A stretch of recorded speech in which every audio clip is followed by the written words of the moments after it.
അല്ലെ ബെനസറായിരുന്ന് നമ്മളെ നടത്തുന്നതായ നമ്മുടെ കർത്താവിന് സ്തോത്രം. ഇത്രത്തോളം കർത്താവ് നമ്മളെ സഹായിച്ചു, നമ്മൾ ഇത്രത്തോളം കൊണ്ടുവന്നതായ, ഇത്രത്തോളം നടത്തിയതായ നമ്മുടെ കർത്താവിന് കാര്യം കൊണ്ട് നല്ലൊരു മഹത്വം കൊടുത്താട്ടെ. ഹല്ലേലൂയ.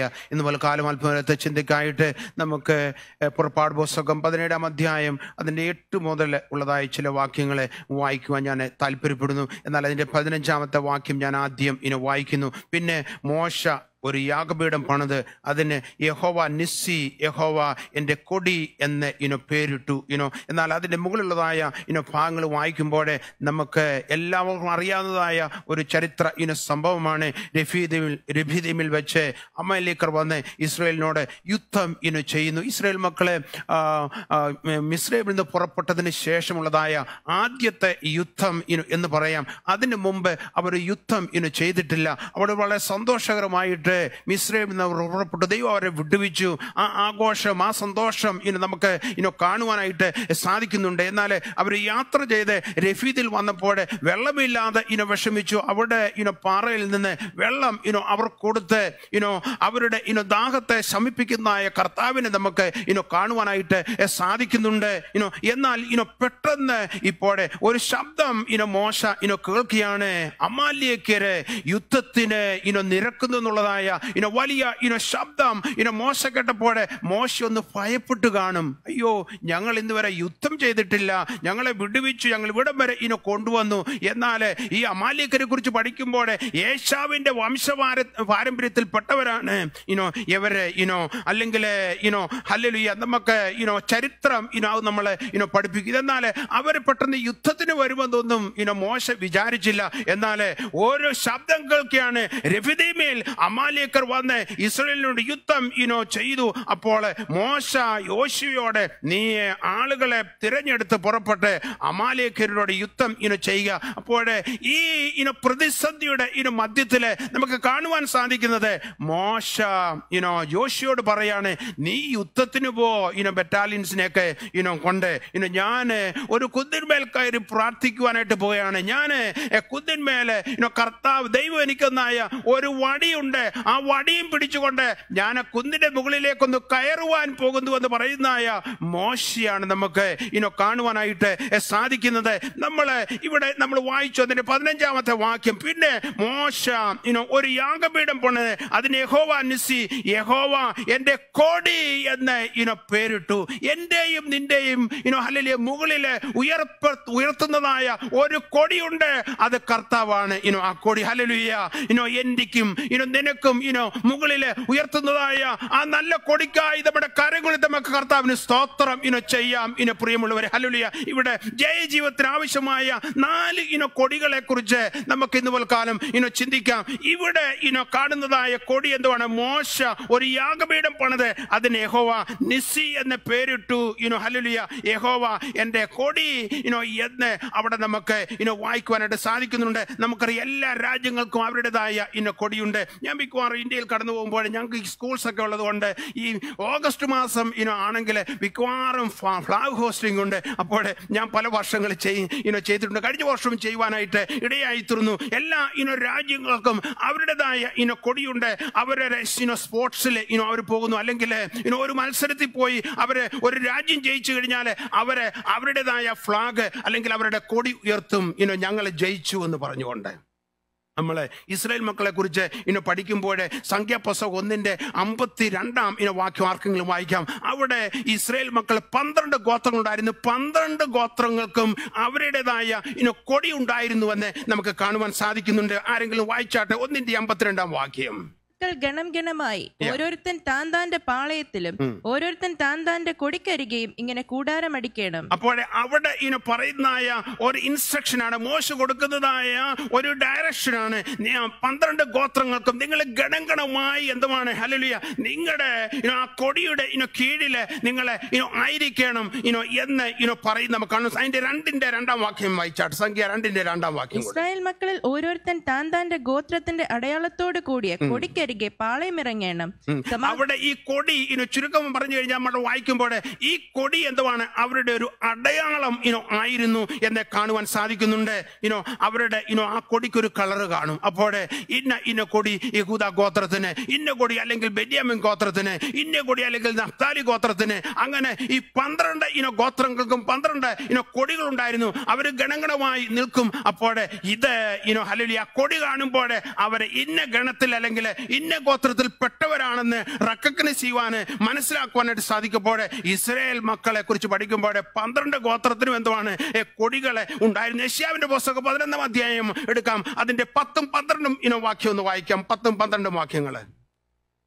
യെശയ്യാവിന്റെ പുസ്തകം 11-ാം അധ്യായം അതിന്റെ 10-ാം വാക്യം. അന്നാളിൽ വംശങ്ങൾക്ക് കൊടിയായി നിൽക്കുന്ന ഇശായി വേരായവനെ ജാതികൾ അന്വേഷിച്ചു വരും. അപ്പോൾ ഇവിടെ ഇശായിയുടെ മാനായി അവിടെ കാണുവാൻ സാധിക്കുന്നത് അവിടെ ചുരുക്കം പറഞ്ഞു കഴിഞ്ഞാൽ, ഒറ്റ വാചകത്തിൽ പറഞ്ഞു കഴിഞ്ഞാൽ ക്രിസ്തു എന്റെ നിന്റെയും കൊടി ആകുവാനായിട്ട് പോകുന്നതായ ആ വലിയ ഹല്ലേലൂയ വലിയ ദൂത് അല്ലെങ്കിൽ വലിയ പ്രവചന ശബ്ദം നമുക്ക് അവിടെ കേൾക്കുവാനായിട്ട് സാധിക്കുന്നുണ്ട്. യെശയ്യാവ് പറയാണ് ഹല്ലേലൂയ യേശു ക്രിസ്തു നമ്മുടെ കൊടിയായി തീരുവാനായിട്ട് പോവുകയാണ്. യേശു ക്രിസ്തു നമ്മുടെ കൊടിയായതിനാൽ നമുക്ക് കരകുളിർത്ത നമ്മുടെ കർത്താവിന് നല്ലൊരു മഹത്വം കൊടുക്കാം. ഹല്ലേലൂയ. ഇവിടെ മോശ ഉയർത്തിയ കൊടിയെ കുറിച്ച് പഠിക്കുമ്പോൾ ഒരു ജയത്തിന്റെ കൊടിയായിരുന്നു എന്ന് നമുക്ക് കാണുവാനായിട്ട് സാധിക്കുന്നുണ്ട്. ഹല്ലേലൂയ.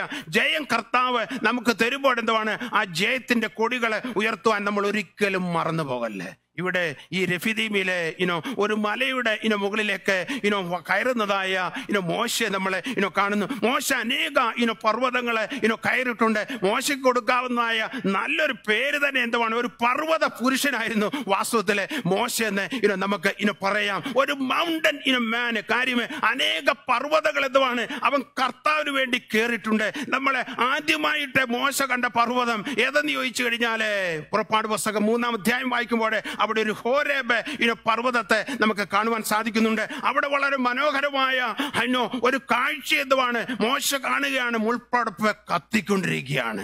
എന്നാൽ അത് എരിഞ്ഞു പോകുന്നില്ല. എന്നാൽ അവിടെ എന്തുവാണ് ആ പർവ്വതത്തിൽ വെച്ച് മോശ ഒരു ശബ്ദം കേൾക്കുന്നു.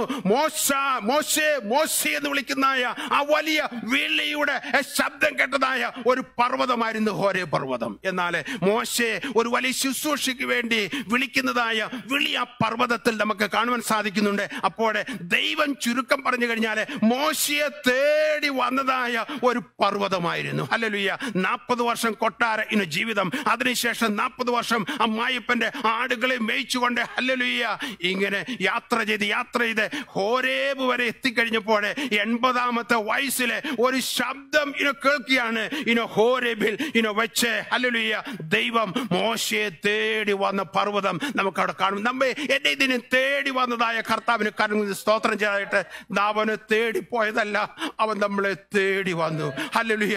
നമ്മളെ തേടി വന്ന കർത്താവിന് നമ്മൾ നന്ദി പറയണം. ഹല്ലേലൂയ. എന്നാൽ മോശയുടെ ജീവിതത്തിലെ രണ്ടാമത് കയറിയതായ ഒരു പർവ്വതമാണ് ഈ രഫീദിലെ കുന്ന് അല്ലെങ്കിൽ മല എന്ന് പറഞ്ഞു കഴിഞ്ഞാൽ. അപ്പോൾ ദൈവം തന്നെ കണ്ടു, തന്നെ വിളിച്ചു. ഹല്ലേലൂയ. വലിയ അതിശയം തന്നെ ആ മലയിലെ കാണുകയാണ്. ഹോരേബിൽ എന്തുവാണ് ഈ മുൾപ്പടപ്പ് കത്തുന്നു. എന്നാൽ വെന്ത പോകുന്നില്ല. അവിടെ മോശയെ വിളിച്ചു. എന്നാൽ രഫീദിലെ ഈ മലയെ കുറിച്ച് പഠിക്കുമ്പോൾ ഇതിനുള്ള പ്രത്യേകത എന്ന് പറഞ്ഞു കഴിഞ്ഞാൽ മോശ എന്തുവാണ് ദൈവത്തെ അന്വേഷിച്ചു പോകുന്ന ഒരു കുന്നായിരുന്നു അത്. ഇവിടെ മോശയെ തേടി ഹോരേബിലേക്ക് ദൈവം വന്നുവെങ്കിൽ അപ്പോൾ ഹല്ലേലൂയ തന്നെ തേടി വന്നതായ ആ ദൈവത്തെ അന്വേഷിച്ച് പ്രതിസന്ധിയുടെ മധ്യത്തിലെ, യുദ്ധത്തിന്റെ മധ്യത്തിലെ, വെല്ലുവിളിയുടെ മധ്യത്തിലെ ഒരു കുന്നിലേക്ക് കയറുന്നതായ മോശയെ നമുക്ക് കാണുവാൻ സാധിക്കുന്നുണ്ട്. നമ്മുടെ ക്രിസ്തീയ ജീവിതത്തിൽ പ്രിയമുള്ളവരെ ഹല്ലേലൂയ നമ്മളും അങ്ങനെയുള്ളതായ അനുഭവങ്ങളിലൂടെ കടന്ന് പോകാറുണ്ട്. എന്നാൽ എനിക്ക് നിനക്ക് മോശ കയറിയതുപോലെ ഹല്ലേലൂയ കയറേണ്ടതായ ചില ഹല്ലേലൂയ കുന്നുകളുണ്ട്. അപ്പോൾ ആ കുന്നിൽ നമ്മൾ ചാടി കയറിക്കോണം.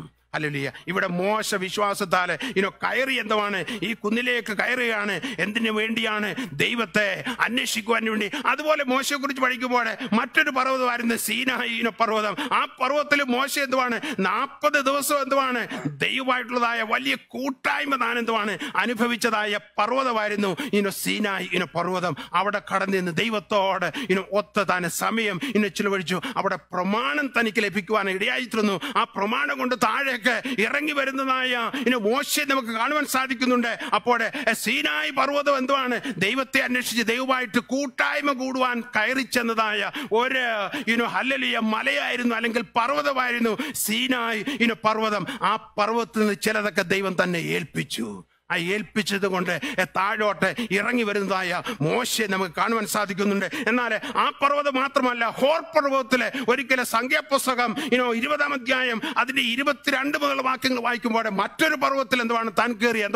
അത് ഹോർ പർവ്വതം. തന്റെ സഹോദരന് അഹരോന്റെ മരണത്തിന് ദൃക്സാക്ഷി വഹിക്കുന്നതായ ആ വലിയ സാക്ഷ്യം നമുക്ക് അവിടെ കാണുവാനായിട്ട് സാധിക്കുന്നുണ്ട്. Hallelujah, hallelujah. തന്റെ സഹോദരനെ തന്നോടൊത്ത യാത്ര ശുശ്രൂഷിച്ചു പോയ എന്നാൽ തന്റെ മരണത്തിന് സാക്ഷ്യം വഹിച്ചുകൊണ്ട് ആ ഹോർ പർവ്വതത്തിൽ കയറി തന്റെ സഹോദരനെ അടക്കുന്നതായ മോശയെ നമുക്ക് കാണുവാൻ സാധിക്കുന്നുണ്ട്. എന്നാൽ ആ പർവ്വതം മാത്രമല്ല, ഒരു നോബോ പർവ്വതത്തിൽ പിന്നീട് 120 വയസ്സുള്ളതായ മോശ വീണ്ടും കയറുന്നത് നമുക്ക് കാണുവാനായിട്ട് സാധിക്കുന്നുണ്ട്. താൻ ദൈവസന്നിധിയിലേക്ക് ചേർക്കപ്പെടുന്നതായ ഒരു അനുഭവമായിരുന്നു തന്റെ ജീവിതത്തിലെ അല്ലെങ്കിൽ നോബോ പർവ്വതം എന്ന് പറയുമ്പോൾ. എന്നാൽ അതുപോലെ അനേക പർവ്വതങ്ങളിലെ മോശ കയറി എന്ന് നമുക്ക് കാണുവാൻ സാധിക്കുന്നുണ്ട്. ഹല്ലേലൂയ. ഇവിടെ മോശ കയറിയതായ രഫീദീമിനെ കുറിച്ച് പഠിക്കുമ്പോൾ ഹല്ലേലൂയ അവിടെ നമുക്ക് കാണുവാൻ സാധിക്കുന്നത് ദൈവത്തെ തേടി പ്രതിസന്ധിയുടെ മധ്യത്തില് കയറി ആ മലയുടെ മുകളിൽ ചെന്ന് ഹല്ലേലൂയ. ഇവിടെ വാസ്തവം പറഞ്ഞു കഴിഞ്ഞാല് നമ്മൾ ഒരു പരിധിയിൽ ചിന്തിച്ചു കഴിഞ്ഞാല് ഈ യുദ്ധത്തെ നിയന്ത്രിക്കുന്നത് യോശുവ ആണെന്ന് തോന്നും. കാര്യം വലിയൊരു ബറ്റാലിയൻ തന്റെ കൂടെയുണ്ട്, ആയുധങ്ങളുണ്ട്. ഹല്ലേലൂയ. അമാലേക്കുമായിട്ട് യുദ്ധം ചെയ്യുവാനായിട്ട് ഹല്ലേലൂയ ചീഫ് ലീഡറായിട്ട് യോശുവ ഇപ്പോൾ കടന്നു പോയിരിക്കുകയാണ്. മോശ കമാൻഡ് ചെയ്ത് നീ പോകുക, അതനുസരിച്ച് പോയതായ യോശുവയെ നമുക്ക് കാണാൻ സാധിക്കുന്നുണ്ട്. ചിലപ്പോൾ നമുക്ക് ചിന്തിക്കാം, യോശുവ ആണല്ലോ ഈ യുദ്ധം ചെയ്തതെന്ന് ചിന്തിക്കാം. എന്നാൽ പ്രിയമുള്ളവരെ, യഥാർത്ഥത്തിൽ യോശുവ അല്ല യുദ്ധം ചെയ്തത്.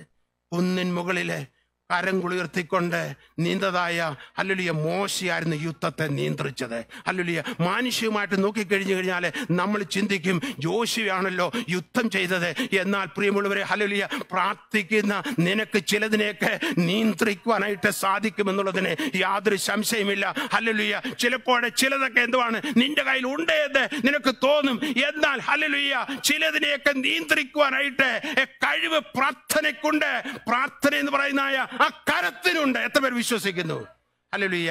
പ്രാർത്ഥനയാൽ ഹല്ലേലൂയ എനിക്ക് നിനക്കും ചിലതിനെയൊക്കെ നിയന്ത്രിക്കുവാൻ സാധിക്കും. നീ കാണാത്ത മണ്ഡലങ്ങളെ പ്രാർത്ഥന കൊണ്ട് നിനക്ക് നിയന്ത്രിക്കാൻ സാധിക്കും. ഹല്ലേലൂയ. നീ കാണുന്നില്ല, എന്നാൽ നിന്റെ വീട്ടിലെ നീ മുട്ടുമടക്കുമ്പോൾ, നിന്റെ കൈ ഉയർത്തുമ്പോൾ, സ്വർഗത്തിലേക്ക് നിന്റെ കണ്ണുകളെ ഉയർത്തുമ്പോൾ ഹല്ലേലൂയ നീ മനസ്സിലാക്കിക്കോണം, ചിലതിനെയൊക്കെ യേശുവിന്റെ നാമത്തില് നിനക്ക് നിയന്ത്രിക്കുവാൻ സാധിക്കും. ഈ ഹല്ലേലൂയ 80 വയസ്സുള്ളതായ ഈ വയോധികൻ അല്ലെങ്കിൽ ഈ പ്രായമുള്ളതായ മനുഷ്യന് ഹല്ലേലൂയ ആ മലയിലേക്ക് കയറുക എന്ന് പറയുന്നത് അത്ര ഈസിയുള്ള കാര്യമല്ല. എന്നാൽ ഒരു കാര്യം ഞാൻ പറയട്ടെ, നിനക്ക് 80 വയസ്സുണ്ടെങ്കിലും, നിനക്ക് 10 വയസ്സുണ്ടെങ്കിലും, നിനക്ക് 20 വയസ്സുണ്ടെങ്കിലും, നിനക്ക് 30 വയസ്സുണ്ടെങ്കിലും ഹല്ലേലൂയ പ്രാർത്ഥിക്കുവാനായിട്ട് ഹല്ലേലൂയ പ്രായ വ്യത്യാസമില്ല. എല്ലാവർക്കും പ്രാർത്ഥിക്കാം. ഹല്ലേലൂയ. ആർക്കും പ്രാർത്ഥിക്കാം. ഹല്ലേലൂയ. 120 വയസ്സ് 80 വയസ്സുള്ളതായ മോശയ്ക്ക് ആ പർവ്വതത്തിലേക്ക് കയറുവാന് ആരോഗ്യമുണ്ടെങ്കിൽ ഹല്ലേലൂയ, ഹല്ലേലൂയ, എത്രയോ ചെറുപ്പക്കാരിവിടെ ഉണ്ട്. ഇന്ന് പലക്കാലം പ്രായ വ്യത്യാസമില്ലാതെ ഹല്ലേലൂയ പ്രാർത്ഥന എന്ന് പറയുന്ന ഹല്ലേലൂയ മലയിലേക്ക് ഈ ദിവസങ്ങളിൽ നീ ഒന്ന് കയറുന്നുവെങ്കിൽ ഹല്ലേലൂയ അത്ഭുതങ്ങൾ കാണുവാൻ പോവുകയാണ്. എത്ര പേർ വിശ്വസിക്കുന്നു? ഹല്ലേലൂയ. നിനക്ക് ആ പർവ്വതത്തിൽ നിന്ന് കയറുവാൻ സാധിക്കുന്നു. പ്രാർത്ഥന എന്ന് പറയുന്ന ആ പർവ്വതത്തില് നിനക്കൊന്ന് കയറുവാൻ സാധിക്കുമോ? ആ പ്രാർത്ഥന എന്ന് പറയുന്ന ആ പർവ്വതത്തിൽ കയറി നിന്റെ കരങ്ങളെ നിനക്കൊന്ന് ഉയർത്തുവാൻ സാധിക്കുമോ? ഹല്ലേലൂയ. ഇവിടെ ഒരു കാര്യം നമ്മൾ വായിക്കുന്നു, ഹല്ലേലൂയ, ഇവിടെ മോശയുടെ കരം ഹല്ലേലൂയ താഴോട്ട് പോകുമ്പോഴേ അമാലേക്കർ ജയിക്കും. മോശയുടെ കരം ഉയർന്നിരിക്കുമ്പോൾ എന്തുവാണ്? ഇസ്രായേൽ മക്കളെ ജയിക്കും. ഹല്ലേലൂയ. എന്നാൽ ഇവിടെ നമുക്ക് കാണുവാൻ സാധിക്കുന്നുണ്ട്, ഒരു ഹൂരും അഹരോനും എന്തുവാണ്? ആ കുന്നിന്മേലെ കയറിയിട്ടുണ്ട് മോശയുടെ കൂടെ. എന്നാൽ മോശയുടെ കരം എന്തുവാണ്? ഒന്ന് താഴാൻ തുടങ്ങിയപ്പോൾ, മോശയുടെ കരം ഒന്ന് ക്ഷീണിച്ചപ്പോൾ, ഹല്ലേലൂയ, അപ്പുറത്തും ഇപ്പുറത്തും നിന്നുകൊണ്ട് അവന്റെ കരം ഉയർത്തിപ്പിടിച്ചതായ ഹല്ലേലൂയ ഒരു അഹരോനെയും ഒരു ഹൂരിനെയും നമുക്ക് കാണുവാൻ സാധിക്കും. ഈ ദിവസങ്ങൾ ഹല്ലേലൂയ ഈ പ്രാർത്ഥനയൊക്കെ എന്ന് പറയുന്നത് ഹല്ലേലൂയ ചിലപ്പോൾ ഞാനിതെയും ക്ഷീണിക്കാറുണ്ട്. എന്നാൽ ഞാൻ വിശ്വസിക്കുന്നു നമ്മുടെ ക്രിസ്ത്യ ജീവിതത്തിൽ എന്തുവാണ്? നമുക്ക് വേണ്ടി പ്രാർത്ഥിക്കുവാൻ ചില ഹല്ലേലൂയ അഹരോന്മാരെയും ചില ഹല്ലേലൂയ ഹൂറുകളെയും ദൈവം എഴുന്നേൽപ്പിക്കും. അതിനായി നമുക്ക് സ്തോത്രം ചെയ്യാം.